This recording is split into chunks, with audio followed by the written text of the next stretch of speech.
സുഹൃത്തുക്കളെ, ഇന്ന് ഞാൻ സംസാരിക്കാൻ ആഗ്രഹിക്കുന്നത് ഒരു പ്രധാന രാഷ്ട്രീയ സാമ്പത്തിക ചോദ്യത്തെക്കുറിച്ചാണ്. അതായത്, മുതലാളിത്ത വ്യവസ്ഥയെ പരിഷ്കരിച്ച് മനുഷ്യ സൗഹൃദമാക്കാൻ കഴിയുമോ, അല്ലെങ്കിൽ അതിനു പകരം സോഷ്യലിസം മാത്രമാണോ യഥാർത്ഥ ബദൽ?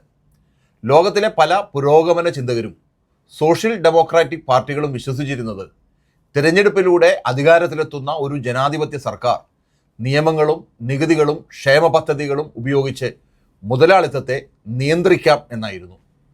തൊഴിലില്ലായ്മ കുറയ്ക്കാനും സമ്പത്തിൻ്റെ അസമത്വം കുറയ്ക്കാനും സാധിക്കുമെന്ന് അവർ കരുതി. ഈ ആശയത്തിന് സൈദ്ധാന്തികമായ അടിത്തറ നൽകിയത് സാമ്പത്തിക ശാസ്ത്രജ്ഞനായ ജോൺ മെയ്നാർഡ് കെയ്ൻസ് ആണ്. വിപണിയെ പൂർണ്ണമായി സ്വതന്ത്രമാക്കാതെ സർക്കാർ ഇടപെട്ട് സമ്പദ് വ്യവസ്ഥയെ നിയന്ത്രിക്കണമെന്ന് അദ്ദേഹം വാദിച്ചു. രണ്ടാം ലോകമഹായുദ്ധത്തിന് ശേഷം യൂറോപ്പിലെ പല രാജ്യങ്ങളും ഈ നയം സ്വീകരിച്ചു. ഉയർന്ന തൊഴിൽ, സൗജന്യ വിദ്യാഭ്യാസം, ആരോഗ്യ സംരക്ഷണം, സാമൂഹ്യ സുരക്ഷ തുടങ്ങിയ ക്ഷേമ പദ്ധതികൾ നടപ്പിലാക്കി. പലർക്കും തോന്നി ഇനി മനുഷ്യമുഖമുള്ള മുതലാളിത്തം സാധ്യമായി കഴിഞ്ഞുവെന്ന്. പക്ഷെ കാര്യങ്ങൾ അങ്ങനെ തുടർന്നില്ല. കാലക്രമേണ വലിയ ധനമൂലധനം സർക്കാരുകളുടെ നിയന്ത്രണങ്ങളെ മറികടക്കാൻ തുടങ്ങി. ഫ്രാൻസിലെ പ്രസിഡന്റ് തൊഴിലവസരങ്ങൾ വർദ്ധിപ്പിക്കാൻ കെയ്നീഷ്യൻ നയങ്ങൾ നടപ്പിലാക്കിയപ്പോൾ ധനമൂലധനം രാജ്യത്ത് നിന്ന് പുറത്തേക്കൊഴുകി. ഫ്രഞ്ച് നാണയത്തിൻ്റെ മൂല്യം ഇടിഞ്ഞു. ഒടുവിൽ ജനങ്ങളുടെ താല്പര്യത്തിനു വേണ്ടി സ്വീകരിച്ച നയങ്ങൾ പിൻവലിക്കേണ്ടി വന്നു. കാരണം നിക്ഷേപകരുടെ വിശ്വാസം നിലനിർത്തണം എന്ന സമ്മർദ്ദം ഉണ്ടായി. ഇതോടെ ഒരു സത്യം വ്യക്തമായി: സർക്കാർ മുതലാളിത്തത്തെ നിയന്ത്രിക്കുന്നില്ല, മറിച്ച് സർക്കാർ തന്നെ വലിയ ധനമൂലധനത്തിൻ്റെ തടവുകാരനായി മാറുന്നു.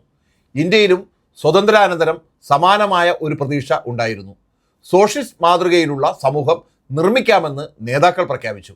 പൊതുമേഖലയെ ശക്തിപ്പെടുത്തി വികസനം നടത്തുമ്പോൾ സ്വകാര്യ മൂലധനത്തെയും നിയന്ത്രണ വിധേയമാക്കാമെന്നാണ് കരുതിയത്. എന്നാൽ ഇന്ന് നാം കാണുന്നത് എന്താണ്? സ്വാതന്ത്ര്യകാലത്ത് രാജ്യവരുമാനത്തിൻ്റെ ഏകദേശം 12% കൈവശം വെച്ചിരുന്ന ഏറ്റവും സമ്പന്നമായ ഒരു ശതമാനം ജനങ്ങളുടെ വിഹിതം 1980കളിൽ 6% കുറഞ്ഞിരുന്നു. എന്നാൽ നവലിബറൽ നയങ്ങളുടെ കാലത്ത് അത് കുതിച്ചുയർന്ന് 22%-ലധികമായി.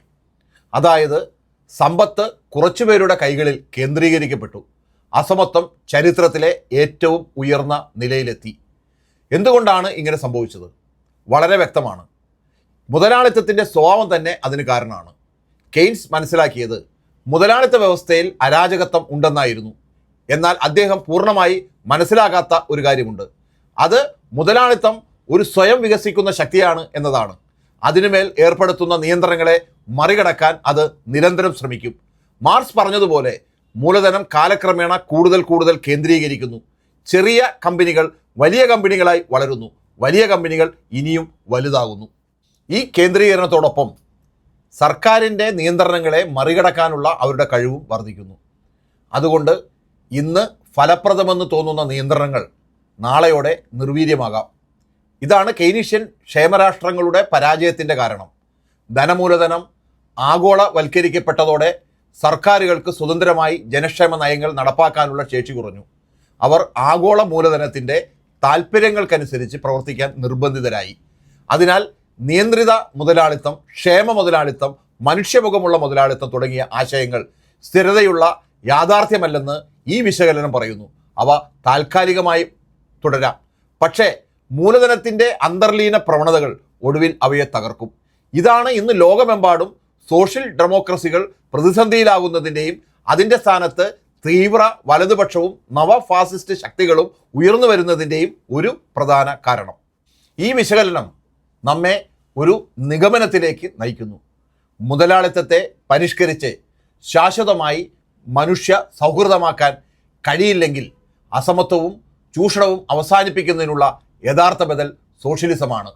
എന്നാൽ സോഷ്യലിസത്തിലേക്കുള്ള യാത്രയിൽ പോലും മൂലധനത്തിൻ്റെ കേന്ദ്രീകരണ പ്രവണതകൾക്കെതിരെ ജാഗ്രത പാലിക്കണം. അല്ലാത്ത പക്ഷം പഴയ പ്രശ്നങ്ങൾ പുതിയ രൂപത്തിൽ തിരിച്ചു വരും. അതിനാൽ ചോദ്യം വെറും നല്ല ഭരണത്തെക്കുറിച്ചല്ല, സമൂഹത്തിൻ്റെ സാമ്പത്തിക അടിത്തറയെക്കുറിച്ചാണ്. സമ്പത്ത് കുറച്ചുപേരുടെ കൈകളിൽ കേന്ദ്രീകരിക്കുന്ന ഒരു വ്യവസ്ഥയെ മാനുഷികമാക്കാൻ കഴിയുമോ, അല്ലെങ്കിൽ അതിനു പകരം കൂടുതൽ സമത്വവും ജനാധിപത്യ നിയന്ത്രണവുമുള്ള ഒരു വ്യവസ്ഥ കെട്ടിപ്പടുക്കണമോ എന്നതാണ് യഥാർത്ഥ ചോദ്യം.